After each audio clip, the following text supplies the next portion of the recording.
통증이 사라지는 것과 통증이 다시 오지 않는 것은 다릅니다. 우리는 통증이 생기면 거의 자동으로 이렇게 말합니다. 얼른 나아야지.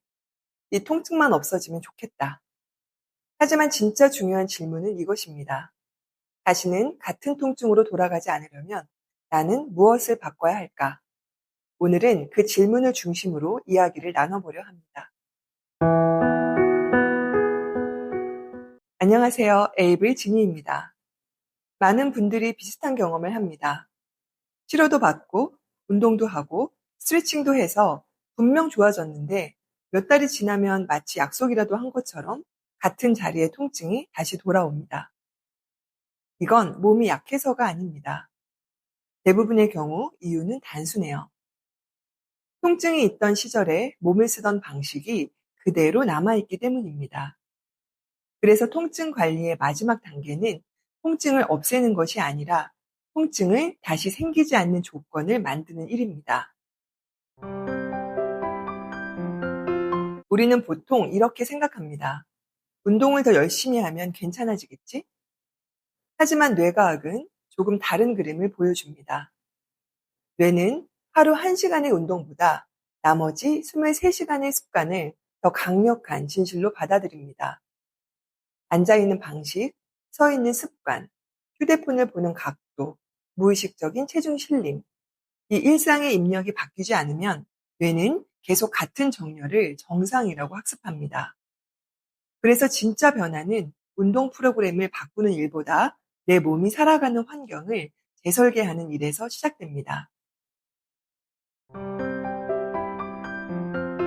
여백에서 말하는 통증 관리 원칙은 특별한 기술이 아니라 몸을 사용하는 기준입니다. 대부분의 통증 재발은 너무 빠른 선택에서 시작됩니다. 빠르게 움직일수록 뇌는 미세한 감각 신호를 놓칩니다. 감각이 흐려지면 몸은 가장 익숙한 패턴으로만 움직이게 되죠. 그래서 통증이 돌아오게 됩니다. 몸을 지키는 습관은 단순해요. 빨리 하기보다는 정확하게, 크게 하기보다는 또렷하게, 많이 하기보다는 느끼면서. 이 하나만 지켜도 신경계는 훨씬 안전해집니다. 몸은 한 틈입니다. 한 선수에게 이를 몰아주지 마세요. 목만 긴장하고 있지는 않은지, 허리만 버티고 있지는 않은지, 한쪽 다리에만 의지하고 있지는 않는지 움직임을 몸 전체로 나누는 습관. 이게 통증을 막는 가장 현실적인 방어막입니다. 통증은 갑자기 폭발하지 않아요. 그 전에 항상 작은 예고가 있습니다. 묵직함, 뻐근함, 좌우의 미세한 차이, 예전보다 빨리 지치는 느낌. 이 신호를 그때그때 조정해 주는 것. 그게 가장 똑똑한 관리입니다.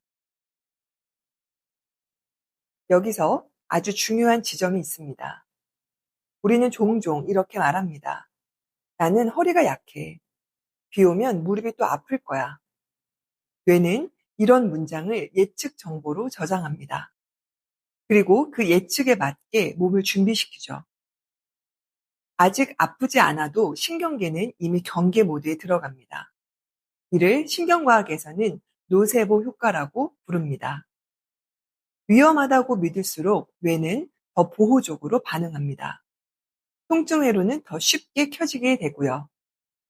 그래서 평생 통증 없이 살아가기 위해 필요한 태도는 이것입니다. 작은 불편함을 고장이나 위험이 아니라 단순한 피드백으로 받아들이는 것. 두려움이 줄어들면 몸은 훨씬 안정적으로 반응합니다. 우리는 더 강한 몸, 더 유연한 몸을 목표로 삼습니다. 하지만 여백이 지향하는 몸은 조금 다르죠. 과하지 않은 몸, 무리하지 않는 몸, 필요할 때 멈출 줄 아는 몸, 스스로 회복할 줄 아는 몸, 즉 안전한 몸입니다. 가장 오래 쓰는 몸은 가장 강한 몸이 아니라 가장 안전한 몸입니다. 많은 분들이 완벽한 자세를 목표로 해요. 하지만 몸은 로봇이 아니죠. 100% 고정된 정렬을 유지하려는 노력은 오히려 새로운 긴장을 만듭니다. 여백의 관점은 달라요. 80%의 안정과 20%의 자유. 약간의 흐트러짐을 허용할 때 몸은 더 건강해집니다. 가장 단단한 몸은 강철 같은 몸이 아니라 대나무처럼 회복하는 몸입니다. 몸 안에 여백이 있다는 건 무리하지 않아도 되는 공간이 있다는 뜻입니다.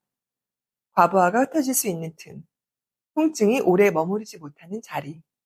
그래서 아프지 않은 몸은 특별히 뛰어난 몸이 아니라 자신을 잘 사용하는 몸입니다. 오늘 이야기한 내용은 특별한 운동 기술이 아니라 몸을 사용하는 기준에 대한 이야기였습니다. 하지만 기준을 안다고 몸이 저절로 바뀌지는 않습니다. 그래서 지금부터 이 원칙을 몸에 적용하는 아주 간단한 3분 루틴을 함께 해보겠습니다. 강하게 단련하는 루틴이 아니라 몸 안에 여백을 만드는 루틴입니다. 천천히, 안전하게, 감각을 중심으로 진행할게요. 잠든 사이에 흐려진 감각 스위치를 켭니다. 발가락을 꽉 움켜쥐었다가 부드럽게 펴고 발목을 바깥쪽으로 돌려서 제자리로 돌아오기를 10회 반복합니다. 이 움직임은 단순히 발을 푸는 동작이 아니라 밤 동안 잠들어 있었던 몸의 감각 센서를 깨우는 작업입니다. 뇌에게 지금부터 몸을 쓸 준비가 됐어 라는 신호를 보내는 역할을 합니다. 발목을 부드럽게 만들어 첫 걸음의 충격을 막아주는 역할을 하게 돼요.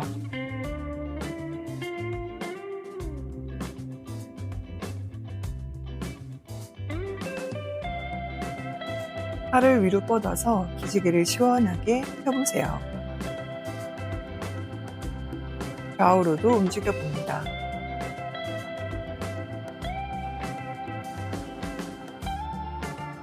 다시 한 번 더 기지개를 시원하게 펴볼게요.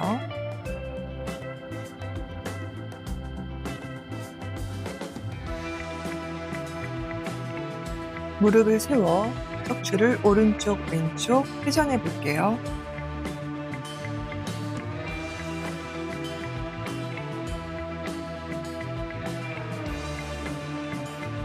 척추 사이사이에 공간을 확보하고 중추신경계 흐름 회복에 도움을 줍니다.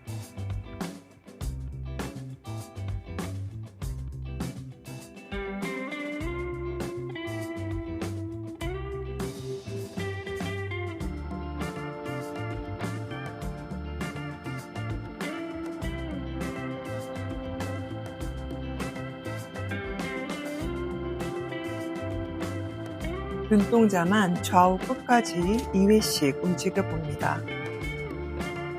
눈을 좌우로 천천히 굴리면 밤새 굳어있던 목 주변 긴장을 부드럽게 풀어주는 효과가 있습니다. 눈동자를 위아래로도 움직여 봅니다. 아침에 눈을 움직이면 뇌가 몸의 위치 정보를 다시 동기화하는 데 도움이 됩니다. 이 3분 루틴으로 하루를 가볍게 시작해보세요. 낮 동안 쌓인 보상 패턴을 정리합니다. 가슴을 열어 척추의 아치를 만들고 척추를 둥글려 컬을 만듭니다. 3회 반복할게요.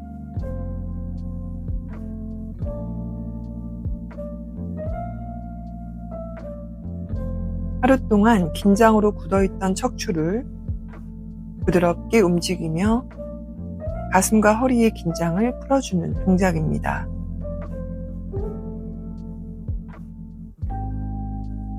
느린 호흡과 함께 움직이면 몸의 긴장이 내려가고 신경계가 차분해지는 데 도움을 줍니다.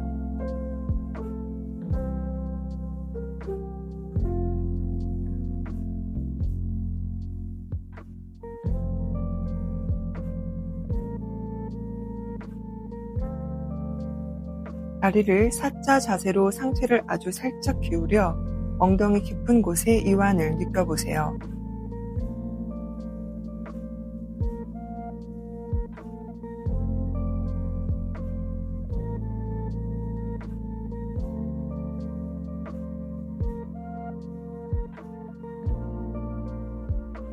반대쪽도 동일하게 진행하며 엉덩이 깊은 곳이 부드럽게 늘어나는 감각에 집중하세요.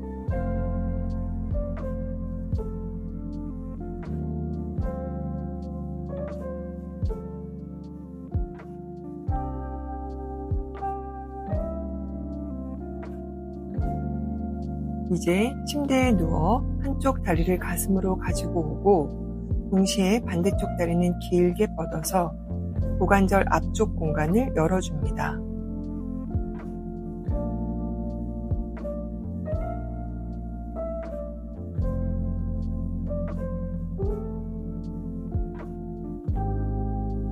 반대쪽도 동일하게 진행할게요.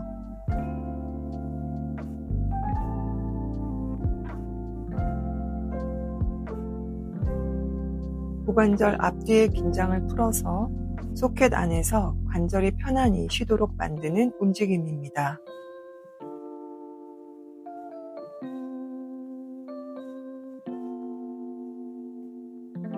이제 눈을 감고 침대와 맞닿은 몸의 무게를 느껴봅니다. 온몸의 힘을 툭 내려놓습니다. 머리가 베개 속으로 가라앉습니다. 턱과 미간의 힘을 풀고 어깨를 귀에서 멀어지게 떨어뜨립니다. 종아리와 발까지 편안히 내려놓습니다.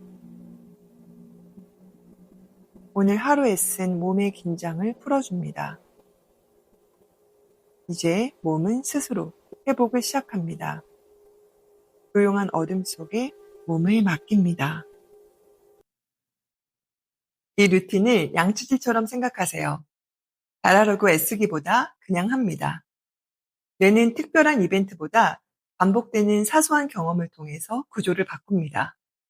오늘 몸이 기록한 불균형의 데이터를 이 3분으로 가볍게 비워내세요.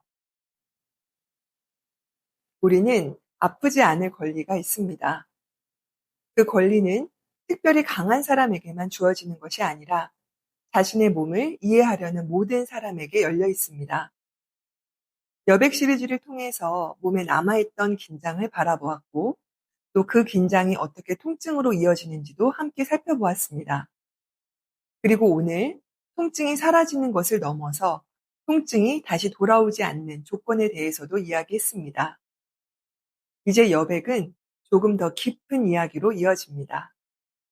다음 시리즈에서는 움직임을 조율하는 보이지 않는 시스템, 신경계의 이야기를 시작합니다.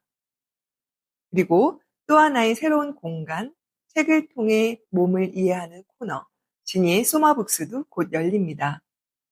다음 영상에서는 먼저 지니의 소마북스로 인사드릴게요. 다음 영상에서 뵐게요.